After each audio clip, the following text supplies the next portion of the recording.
Okay, so what I'm going to be going through with you right here is decision making 101. This is a training that's going to help you not just with the decision here in terms of what you're going to be doing with digital real estate, but also it's going to help you in just life make better decisions going forwards. It's a system that I've used that literally now has got me to a point of me being able to make such great decisions so quick and being able to do the right decisions as well in that moment.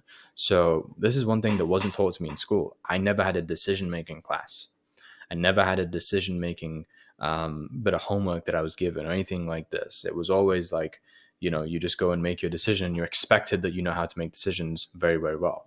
But decision making, when we look at it, even in the book Think and Grow Rich, which is literally the most infamous book when it comes to your financial success, there is a whole chapter on decision making. Why? Because it is that important.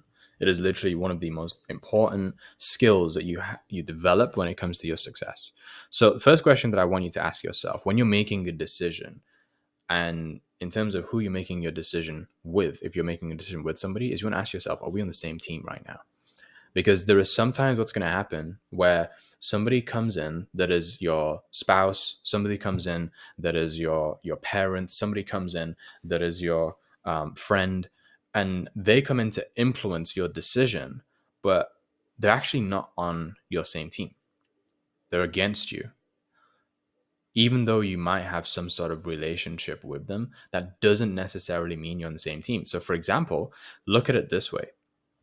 Imagine that you're playing a game of basketball and you have somebody on the direct opposite side of the team, and this person in that moment is playing a role which is your opposition. They are not on the same team as you, but that person could be your friend, that person could be your spouse, that person could be your parent. But in the game that you're playing right there, they are not on the same team as you, and so you're not going to go and ask them at that point for what is the best strategy to go for if it is a competition and that type of setup. So what you want to make a distinction of in that moment is when you're making a decision with somebody, are we on the same team? And how do you define somebody that's really on the same team? Simple. Do we have the same dream? That's the question you want to ask yourself. If we're on the same team, we have the same dream. One team, one dream. And if our dreams are different right now, you are not on the same team as me as I'm making this decision. Okay? So it could also be that the person who is on the same team as you, maybe they don't have the same dream as you, but it could be that they understand your dream and your dream is in total consideration to them. They're not thinking about themselves whatsoever in the situation, right? So that's how you know if you're on the same team as somebody. It's the first most important question to ask when you're going forwards with it. And yeah, I've just explained why, right? It's because if you come into it and somebody is on the opposition, then they're going to sabotage your success. They're going to come in and maybe not even consciously, but unconsciously, they're going to say the things that are going to take you further away from your dream. And that's just simply because they're not even recognizing how important this is for you, right? So if this dream is genuinely important thing for you, you have to be able to see straight up like who is on the same team as me and who is my opposition. Um, the next thing that you want to ask yourself is, okay, so if there is an opposition, who do I really need to look out for? And it is really simple. You can identify the opposition with ease, and I can do it right now with ease. The opposition for me is always, always, always, always fear. Okay, it is fear because it is fear, and I would say it's doubt as well. Okay, so fear and doubt, because if I'm moving towards my dream, the one thing that I'm gonna need to have is I'm going to need to have the ability to go through a place of discomfort. I need to go through a place of the unknown. I have to go through that. I must go through this place in order to unlock the greater rewards. You have to go through hell to get to heaven. It always has to happen. So from where I am right now, if I'm in a place and I'm feeling comfortable, I feel safe, I'm in control, I'm in what we call the comfort zone. And what I need to be able to do is I need to alleviate myself from this comfort zone by going specifically through fear. So I must face the opposition before I unlock. Look at every single movie, every single like book that you've ever read, every single story that you ever heard, the hero's journey always entails that he faces an obstacle, an opposition to which he is afraid. They face the dragon, right? Sometimes not just symbolically, but even physically. They'll face a dragon, they'll face a monster, they'll have to overcome this demon, this enemy. And then from facing that fear, then what ends up happening is that they go through and start to learn. And the fear is manifested and is displayed through when a person is finding excuses, is lacking self confidence, and is affected by others' opinions. And so here's the thing, if you see yourself finding excuses, that is a good thing. A lot of people, when they start making excuses, they try and automatically stop themselves straight away. Instead, here's what I say: go through this fear and pull out all the excuses from within you so that they're no longer stuck within you. Get all of them out of you. Vomit them all out. It's all the dirty shit that needs to come out when you're going through the fear zone, right? The lacking of self-confidence, that's something you just got to embrace in that second, in that moment. Being affected by other people's opinions, it's going to happen, right? All of these things are going to happen. You can just come in there, be bulletproof and resilient from day one. It's not going to happen like that. You're going to build that courage muscle. And then learning zone is where you deal with new challenges and problems, you gain new skills and experiences, and you expand your comfort zone. So this is where you'll get to experience it after you've gone through that fear zone. And then finally you get to experience the growth zone where everybody wants to be. Everybody wants to be making their dreams a reality.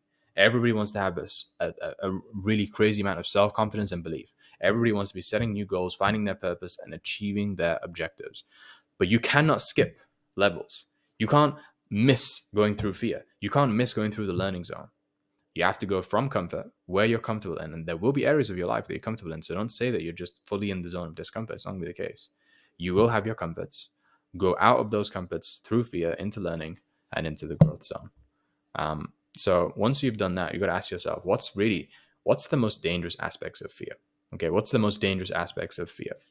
And the thing about fear that is so dangerous, in my opinion, is that one, it is so difficult to identify. One of the most famous quotes that I love is that the greatest trick that the devil ever played on us is the trick of making us feel as though he doesn't exist. That's the greatest trick that a devil ever plays. And the fear is a devil, pretty much, the way that I can say, right? The devil of fear is what I like to call it. So the most dangerous aspect of fear is that you'll come into a conversation and you'll be like, no, I'm not afraid. I'm just. And as you're saying it, you're actually, because the subconscious is not able to distinguish between a negative. So as you're saying, I'm not something, you're actually saying that you are. I'm not afraid. You're just saying that you are. I don't have doubts, but you actually have doubts. That's what you're saying.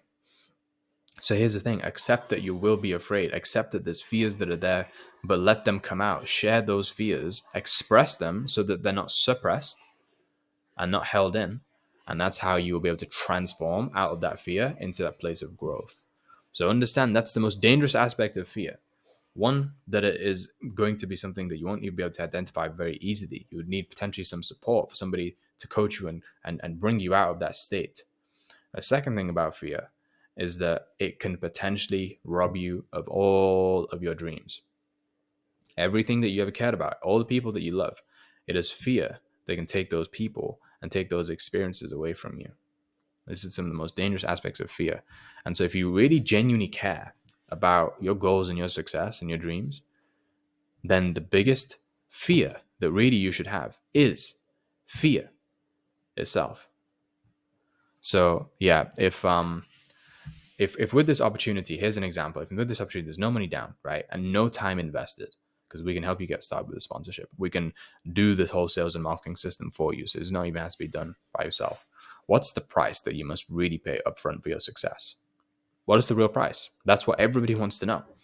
And the real price that you got to pay is faith and belief. That's it. You need to be able to have an abundance of faith and belief, which means an overflow, right? Not just enough for yourself, but an overflow. You need to have abundance of faith and belief in order to be able to get started out with this. You don't need to have a lot of money. Not so. I got started out with zero money down. I've had loads of people get started out with zero money down. And the people that did are the ones that had faith and they had belief. So if we're looking at what faith means, faith is complete trust or confidence in someone or something, right? It's complete trust. This is what we need to be able to develop. I'm not talking about the faith, which is a religious faith. A lot more people who are religious tend to have zero faith, right? So I'm talking about real faith, which is complete trust or confidence in someone or something. And it can be based on spiritual conviction rather than proof. That's fine, right? But what I'm not talking about is type of faith that people say just because you were born a certain way that you have faith. No, that's not faith, okay? The next one is belief. Belief is an acceptance that something exists or is true, especially one without proof. So a lot of people say that, oh, I need to be able to see it work out first before I go into it. This is not belief. This is not faith. Because what will end up happening is that you'll never get started out. It's like saying that, I want to see if this marriage works out before we get married. The only way you're going to be able to see that it works out is by actually getting married first, right? So this is the same thing with this over here. You can look at examples of other people's success, but that is never proof that you will succeed. That is just proof that it works. The system works. It's not proof about you. So you need to have belief in yourself. You need to have belief and faith in you. The system, we can give you as much proof in there as we want, but it will always be that you will need to develop some belief in yourself and some faith there. And so here's what I want to do. I want to give you some beliefs right now that are going to help you with your success. We call these the 7 beliefs to success. And you want to write down every single one of these so that you're going to be able to experience the level of success that is your desired level. So to start off with, we start off with what's called the desire. Your desire is where you write down what is your primary goal with the opportunity as you're making this decision. So your primary goal, this opportunity is to, and then desired outcome within time frame. Now, this desired outcome can be anything. Your desired outcome can be you want to be able to travel the world. Your desired outcome can be you want to be able to fire your boss. Your desired outcome can be you want to provide your children with a healthy upbringing that you always wanted them to experience. Your desired outcome can be you want to marry your dream wife. Whatever it is, put down your dream and your desired outcome, and then within whatever time frame is applicable to you, within a month, within 3 months, within 5 years, within 25 years, it doesn't matter. Whatever is your desire with this. The next one is the need. The most important reason why I need to reach this goal within time frame is because. Right? The most important reason for why I need to do it is because. So now you're giving it a reason, which strengthens this belief again. And then the purpose is this is important for me because. So now it's about how much you value the thing that is the reason. So how much you value that reason. For example, I could have said, my desired outcome is to be able to reach a place of being able to be free to travel the world within 3 months. The most important reason why I need to travel the world within 3 months is because, and then it could be something like, because in the town that I'm in right now, it's gonna like literally go into war in the next 3 months. That would be a great reason. So I don't even have safety over here anymore. This is important for me because I value my own life. I value my own freedom. This is important for me because I really do want to be able to experience the rest of my life. And then you would put in the purpose. So this is how you want to do it. And then the next thing is the challenge. The reason I haven't already hit this goal myself is because why haven't you already hit this goal? Take a look at what's been the existing obstacles. Because if you don't come in with this expectation, you're just going to keep on experiencing this mistake. Next one is support. However, with your help, I do believe I can hit it because. And when I say your help, it could be anything. It could be a system. It could be a person. It could be like a new method of doing things. So that's the new support that's going to make things different to how it was before. And then your urgency is if I don't reach this goal within the next and then time frame, I will experience. So if I don't reach this goal within 5 months, 7 months, 8 months, I will experience this. So here's a great example. If people, they avoid doing business for 2-3 months, but they could have made £10,000 per month for those 3 months, then what they will experience is losing £30,000. So that's another thing. Like if you can have that urgency in your mind as there doesn't always have to be money, but what if it was your children, right? What if it was something like, if I don't reach this goal within the next however many months, I will experience my children growing up in a school that is indoctrinating them with beliefs of, you know, the mindset of scarcity and being around people who are not going to be able to have a positive experience with them. That's what happens if I'm not able to go and free myself. So that's the urgency piece to it. And then avoidance is, this experience is not an option for me because I am not going to experience that, what we just described there, because, and the reason for why you are not going to let that happen, right? So these are 7 beliefs to success. And imagine if you strengthen these beliefs every single day, there is nothing that's going to get in your way. You are going to make it happen, right? So yeah, those are 7 beliefs to success. And yeah, what I want to show you here right now is just your belief level in everything that we have with the Done For You Deluxe. And so there's no right or wrong here. It's just about putting yourself on a scale so that you can see currently where you're at with your belief level. So to start off with, there's the partnership side of what we do, which you'd have watched in the first section of the Investing 101. So to start off with, we've said very specifically within these videos that the partnership is the best way to get started out. It's better than doing it as a solo person. So what you want to be able to do is assess where you're at on a scale of 1 to 10.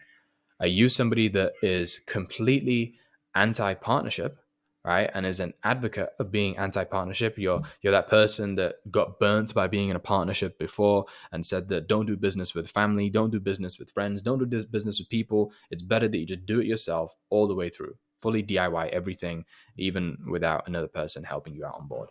Is that you right now in terms of where you're at? Or you're a 10, meaning that you are one of the case studies of a person that succeeded in a partnership. And I wouldn't even necessarily need to say that you have one of our specific case studies, but it could be that you are a case study of a partnership that's worked out before in a different area of your life, specifically relating to business as well. If you're not here to where you already have success in a partnership, you cannot put yourself as a 10. It is not possible. So you must take yourself a few pegs back and give yourself a 6 or a 5 or something like that. Okay. So put that into consideration. And if you're not one of those anti-partnership people as well, then again, put yourself in the middle a little bit closer, 3, 4, 5, 6. I'm going to let you decide where you throw yourself, but these are the extremes. Okay. This is how we're defining the extremes. So write this one down as I'm speaking. Write this down. Where are you at on a scale of 1 to 10 with the partnership in terms of your belief? The next one is our sponsorship. Okay, so you've learned a little bit about the way that the sponsorship works in terms of how they're going to be able to give you £20,000 as long as you qualify, and then you just simply pay off through your profits so that they get their equity. And in terms of where you're at right now, you've learned quite a significant amount about the partnership from the sponsorship from the things that we've shown you and from the coaching calls that you've had. So in terms of where you're at, where are you on a scale of 1 to 10? Are you completely averse to receiving money? Number one, you don't like the idea of having £20,000 being given to you by somebody else.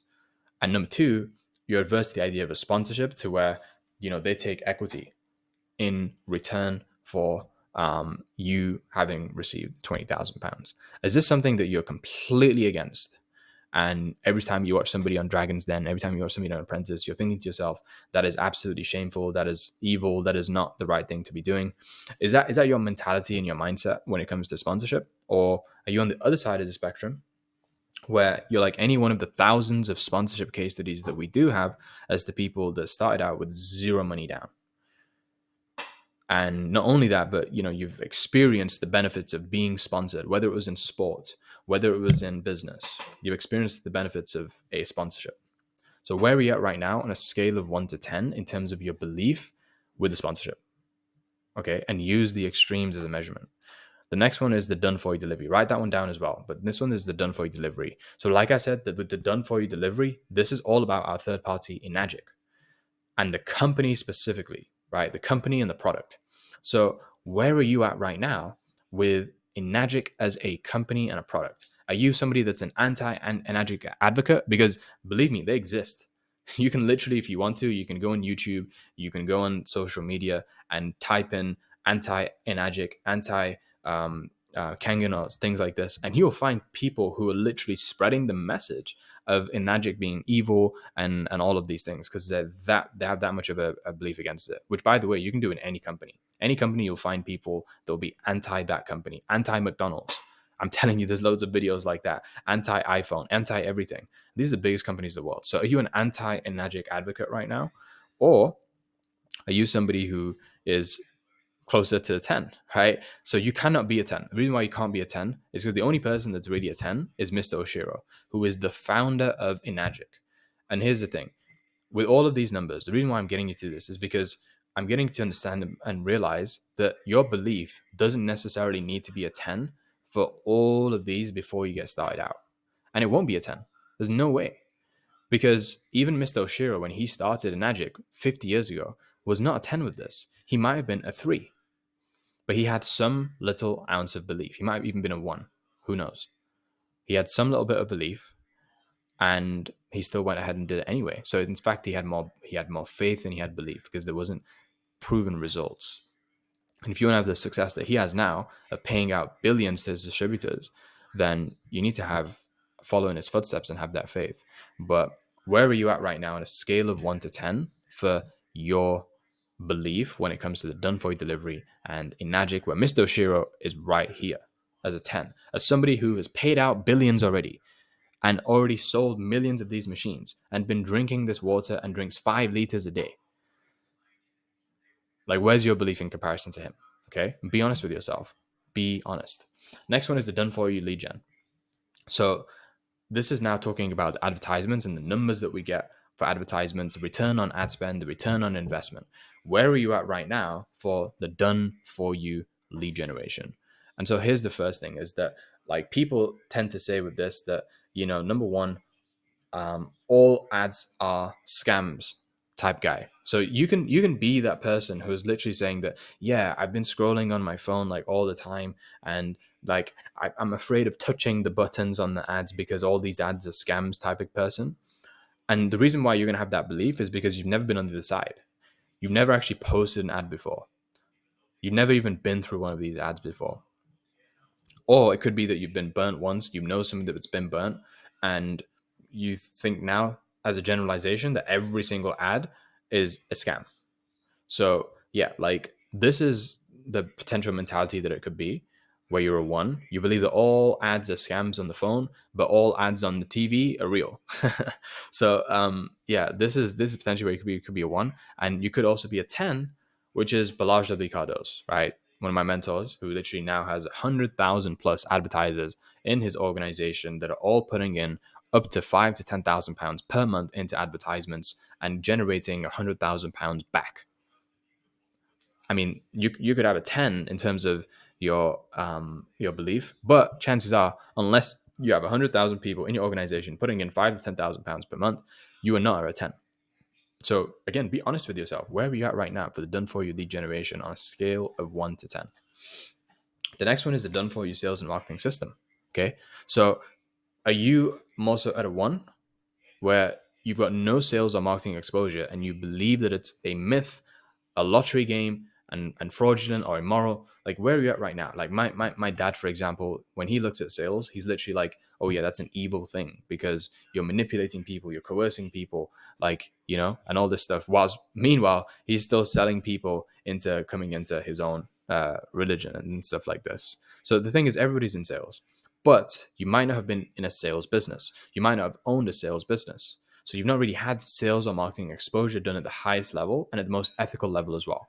So you believe that it's this myth or this lottery game to which you pay a bit of money and then maybe you get somebody very luckily that is the absolute best person.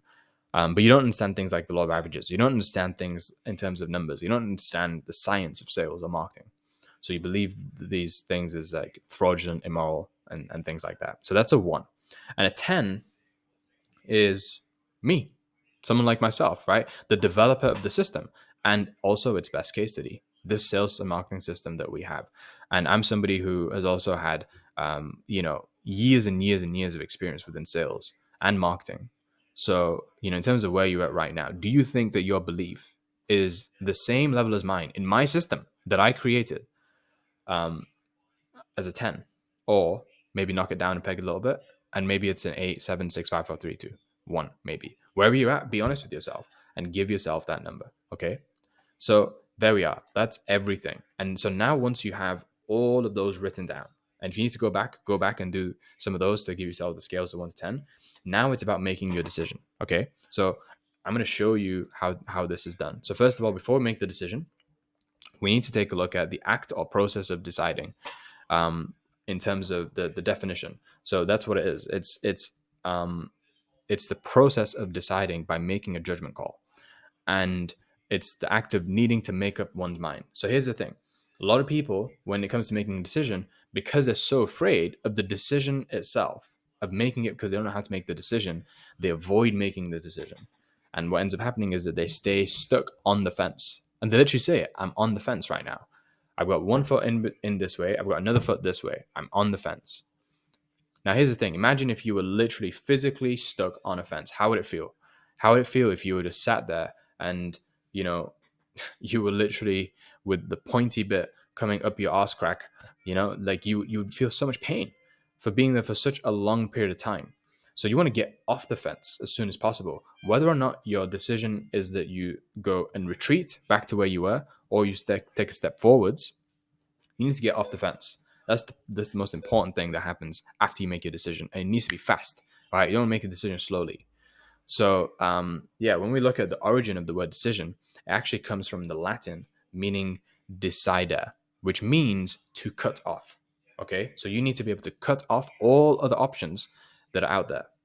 So you probably will have right now a few different offers that are in front of you. And so it's important that you cut off one of these decisions going forwards. So in terms of how you make your decision, it can be made based off of one of three things, or all of three things, right? It could be all of them. But some people focus on just one more than the other. And I'm going to show you the differences between who makes decisions based on what. So first person that makes a decision is a person that makes a decision based off of price. And price is what you pay now. It is the short-term decision making. And the people that make decisions based on price are the poor people with scarcity-based mindsets. So if you have a scarcity-based mindset that's been something within your environment, within your home, then chances are that's going to be your natural way of making a decision. You're just going to make it based on the price that you see, and you go for the lowest price just simply because that's how you've been conditioned. Okay. The next type of person is a person who makes the decision based on cost. And so cost is very similar. You go for the lowest cost based on what you've been conditioned to see. And cost is about what you pay forever. So it's now a long-term decision that you're making. And the type of people that pay when it comes to what type of make decision based on cost are the people that look at what they pay forever, and they're logical people with practical based mindsets. And then the third person is the person who makes a decision based off of value. And value is what you get forever. It's somebody that makes a long-term decision based on what they're receiving. So the type of people that make a decision based off of value are rich people with abundance mindsets. And remember just what I said there. It's about what you're receiving. So what we tend to find is that the people who are a lot more feminine make decisions based off of value because they are so great at being receivers. If you're operating more from a masculine place, then chances are you're going to look at the opposite in terms of what you're going to give, right? So it's not about the receiving. So if you're making a decision based on value, it's a rich person with an abundance mentality, abundance mindset. If we look at price to start off with, what I want you to do is I want you to note down the prices for all of these, okay? So what is the prices that you're going to pay? And it could be that you have a price of money, but it could also be other prices in terms of time. It could, because that's another form of currency. It could be other prices in terms of your freedom. It could be other prices in terms of any other currency that you can come up with. So what is the price? What are you going to pay right now in the short term for option number one, which is stay as you are? I want you to write them down. Okay. The next one that we have is the done for you deluxe, option number 2. What is the price for this? And I can give you that one. That's the 20,000. Or if you get the sponsorship, it's absolutely zero money down. Okay. The price is faith. Yeah, that's pretty much it. And then the other options, what other options do you have right now at your disposal? Are you looking into things like crypto? Are you looking into things like done for you franchising? Are you looking into AI trading? Right? Are you looking into real estate? What are the other options? And what's your price right now for this? Okay. So you can do as many of these as you want, these other options, but make sure you write down the prices for all of them. Then once you've wrote down the prices, I want you to write down the costs. So what is the cost for option one, stay as you are? How much is that going to cost you over the long term? What are you going to pay forever? Okay. If you stay as you are, how much is it going to cost you to stay in your job? How much is it going to cost you to stay in your business right now? Whatever it is that you've got going on. What is it going to cost you in terms of money, time, relationships, freedom, whatever? And over a longer period of time. Same for the done for you deluxe. What would it cost you in terms of what you pay forever? And write this down. Really, when we're talking financially, it's like the equity from your profits. So write that down. Other options, what's it going to cost you? Again, what are you going to pay forever with the other options? And then the final one is value. Okay. So the way that we work out value is actually through an equation, and we call it the value equation, to which you have your dream outcome, right? So you have your dream outcome at the top. You have perceived likelihood of achievement also at the top, which means how likely you're going to be able to achieve this dream. Okay. And then the time delay and the effort and sacrifice. How much effort and sacrifice you put in, how long would it take you to get there? So this is the equation, how we set it up. So what I've done for you over here, and you can either screenshot this and start to fill it in yourself, or what you can do is you can write it down in the same format that I've done. But you want to have it for all three options. So option number one, stay as you are. What is the dream outcome that you have in pounds? Write it down in terms of how much it would cost you in pounds to achieve this dream. So you can write down all your dreams over here, whether it's traveling the world, whether it's buying your dream house, whether it's transforming yourself through personal growth, whatever it is. Like, write all of these down, and then write down what it would cost you in pounds to achieve all these dreams. And then I also want you to write down the perceived likelihood of achieving this dream. So you could write down what it costs you in pounds, or you can write what it's worth to you, either one. And then write down the perceived likelihood of achieving that dream over there on a scale of 1 to 10 if you stay as you are. So if you're in your job, for example, right now, like, how likely is it that you'll achieve the dreams that you're writing down here on a scale of 1 to 10, continuing at the job, and the job being the vehicle? Then go down to the bottom, and it's like you have the time delay and the effort and sacrifice. So how many months will it take you to get to the place that you want to get to in terms of your time delay for it to that dream outcome? How many months would it take? And then effort and sacrifice. How much effort would it take? So in a job, for example, how long would it take you from your job to get to the dream of becoming a millionaire? That's your dream. And then effort and sacrifice. How much effort and sacrifice would it take on your part to also get to that place? And that brings out a value, because you would do this number over here, which is a number for the dream in pounds. And then you would times it by a fraction, okay, over here. So that not necessarily by a fraction, but what I would actually do is I would just times it by the top number. So if that was a 5, just times it by 5. And then, time delay. So you get a number for this in terms of months, 3 months, 1 month, 6 months, whatever. And then times it by the top number over here again. And then you have a final number for the stay as you are.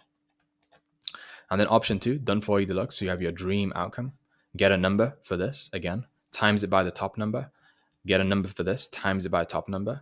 And then you divide the two together as well. And that gives you your value for the done for you deluxe. And then the final one for the other options, what is it here? What have you got for those other options that you've got? And do it for as many as you have, and figure out what is the value that you have at the end. So now what you should have is everything for your fear-based decision, which was, remember, based on price, your practical-based decision, which was based on cost, your abundance-based decision, which was based on value. And you have your option 1, your option 2, and your other options.